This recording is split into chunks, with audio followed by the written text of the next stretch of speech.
औज़ुबिल्लाहिमिनश्शैतानिर्रजीम बिस्मिल्लाहिर्रहमानिर्रहीम। अस्सलामु अलैकुम स्टूडेंट्स, आज हम सीखेंगे पास्ट का चौथा tense, that is past perfect continuous tense.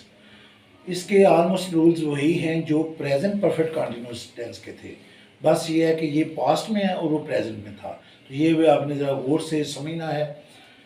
तारीफ ये है कि ये टेंस ऐसे अफ़ाल को बयान करता है जो माजी में कुछ देर रहने के बाद ख़त्म हो चुके हो। ये वो ज़माना है जिसमें काम जुज़वी तौर पर मुकम्मल होता है और मजमूई तौर पर जारी है। उर्दू में इस टेंस के जुमले में काम शुरू होने का वक़्त या काम की कुल मुद्दत दी होती है। यानी मसलन फ़र्ज़ करें, हम कहते हैं वो 2 बजे से पढ़ रहा था। जब काम शुरू हुआ बता दिया गया कि कब उसने पढ़ना शुरू किया। इससे पहले 2 बजे से पहले वो नहीं पढ़ रहा था, 2 बजे उसने काम शुरू किया। और जुमले के आखिर में रहा था, रही थी, रहे थे वगैरह आता है और जुमला में पॉइंट ऑफ टाइम या पीरियड ऑफ टाइम मौजूद होता है। Students, present perfect continuous tense में मैंने डिटेल से समझाया हुआ है, डिटेल से आपको नोट्स बनाए हुए हैं कि क्या पीरियड ऑफ टाइम क्या है और पॉइंट ऑफ टाइम क्या है। मैं आपसे यही कहूँगा कि आप एक बार प्लीज़ वो वाली वीडियो जो है प्रेजेंट परफेक्ट कंटिन्यूस की दोबारा देखें, ताकि आपका ये जो कॉन्सेप्ट है ये क्लियर हो जाए कि what is the difference between period of time and point of time. अगर जुमले में ना ही पीरियड ऑफ टाइम हो और ना ही पॉइंट ऑफ टाइम हो तो याद रखें फिर भी जुमला पास्ट परफेक्ट कंटिन्यूस टेंस का हो सकता है। ऐसी सूरत में पहचान ये है कि जुमला के आखिर में आएगा ता रहा था, ती रही थी, ते रहे थे वगैरह। फॉर एग्जाम्पल देखिए ना, अगर हम कहते हैं वो पढ़ रही थी, सिर्फ ये जुमले में आता है वो पढ़ रही थी, तो ये कौन सा है? ये पास्ट कंटिन्यूस टेंस है, पास्ट कंटिन्यूस टेंस। अगर हम कहते हैं वो 1 घंटा से पढ़ रही थी, ये पीरियड ऑफ टाइम आ गया है। वो 2 बजे से पढ़ रही थी, ये पॉइंट ऑफ टाइम आ गया है।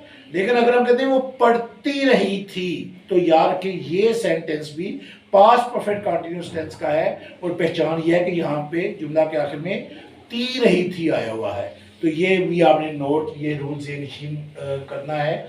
और तो स्टूडेंट्स, इंग्लिश में सेंटेंस स्ट्रक्चर क्या होगा, सेंटेंस पैटर्न क्या होगा? सबसे पहले हम यूज करेंगे सब्जेक्ट, उसके बाद हैड बीन, उसके बाद वर्ब की फर्स्ट फॉर्म के साथ आईएनजी। फॉर एग्जांपल, आप मुझे कई दिनों से टाल रहे थे, you had been putting me off for many days. ये टाल मटोल करना जो है ना, इसकी इंग्लिश होती है put off, O double F of.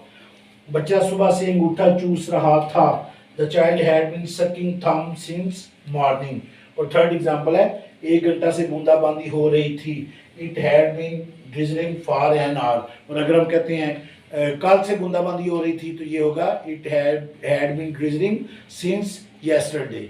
तो ये तो थे सिंपल सेंटेंसेस। अब हम सीखेंगे how to make negative sentences. Students, अब हम सीखेंगे how to make negative sentences. Negative sentences में हमारा सेंटेंस स्ट्रक्चर क्या होगा? सबसे पहले हम लगाएंगे सब्जेक्ट, उसके बाद हैड, उसके बाद नॉट, उसके बाद बीन। ये याद रखना है आपने कि हैड और बीन के दरमियान में नॉट लगाना है। उसके बाद वर्ब की फर्स्ट फॉर्म के साथ आईएनजी।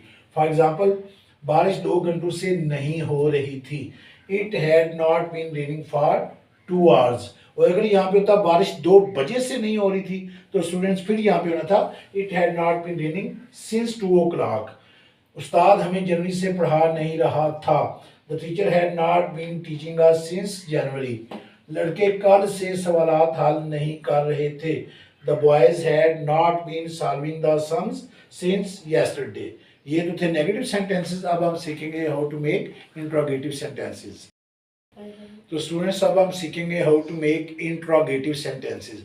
इंट्रोगेटिव सेंटेंसेस में याद रखें हमारा जो सेंटेंस पैटर्न होगा, सेंटेंस स्ट्रक्चर होगा, सबसे पहले हम हैड लगाएंगे। सबसे पहले हैड, उसके बाद सब्जेक्ट, उसके बाद बीन, उसके बाद वर्ब की फर्स्ट फॉर्म के साथ आईएनजी। फॉर एग्जांपल, क्या वो शाम से सबक याद कर रहा था, had he been learning the lesson since evening. Had he been learning the lesson since evening. क्या आप मुझे कल ढूंढते रहे थे, had you been searching for me yesterday.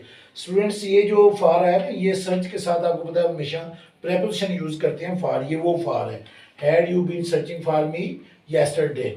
लोग आपस में कब से झगड़ रहे थे, कब से टी स्टूडेंट्स इंग्लिश होती है सिंस व्हेन, और ये शुरू में लगेगा सबसे पहले, हैड से भी पहले। Since when had the people been quarrelling with one and other, वो आपको तंग क्यों करता रहा था। अब इस देखें इस सेंटेंस में ना तो पीरियड ऑफ टाइम है और ना ही पॉइंट ऑफ टाइम है, लेकिन कैसे ये पहचान है, तार हाथ एंड पे आया हुआ है। Why had he been teasing you. तो ये स्टूडेंट्स, मुझे उम्मीद है कि आपने इसके तमाम रूल्स जो हैं वो ज़हन कर लिए होंगे। एक बार फिर मैं आपको रिमाइंड करवाता जाऊँ कि आप पीरियड ऑफ टाइम और पॉइंट ऑफ टाइम को डिटेल से समझने के लिए प्रेजेंट परफेक्ट कंटिन्यूस टेंस वाली जो वीडियो है वो आप ज़रूर देखें। अपना बहुत ख्याल रखिएगा। अल्लाह हाफिज़।